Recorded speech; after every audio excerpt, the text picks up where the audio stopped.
I'm Ken, and this is Jill Lawrence. We're at Westbury in northern Tasmania. We've invested in 3 Dairy Shelters Australia tunnels for our calf rearing facility. We went to AgFest last year, which is Tasmania's premier field days, and they had a display there.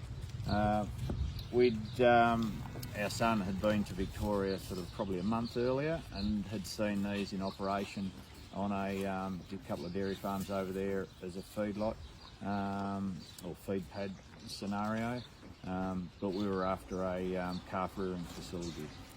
So we talked to the guys, Neil and Dave and Simon, 2 vets and a dairy farmer, so that gave us a bit of confidence in that they knew what they were talking about.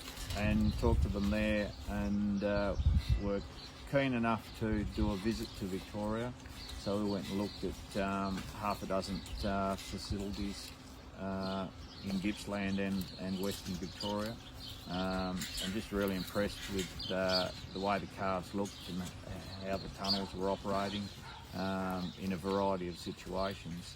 So we jumped in and ordered. The guys could deliver the 3 tunnels within the time frame that we needed, which was pretty short, seeing as we were starting at the start of June.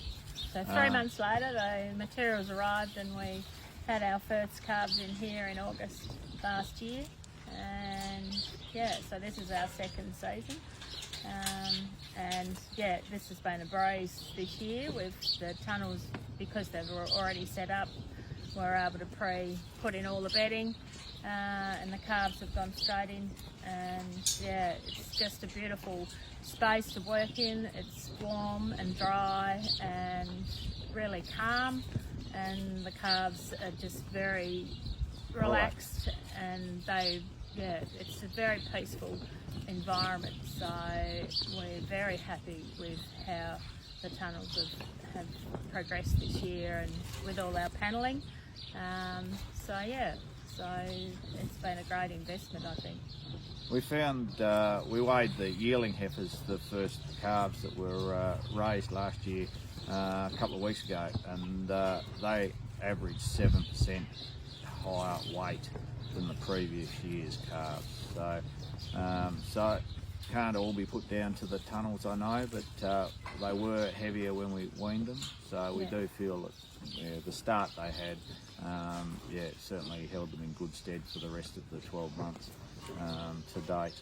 So that's a really positive thing. Like, they're not burning energy out in a cold sort of open paddock. They spend other years in, so this year we don't have to put them outside until it gets too hot in the tunnels, which is sort of getting close to November, so they're not exposed to the cold winter that we can get down in Tassie. So next year we're going to invest in a calving pad, so we're going calving tunnels, so it'll be a bigger structure than this. We'll probably have 4 tunnels to house 400 cows. So we're going to go again. So very pleased.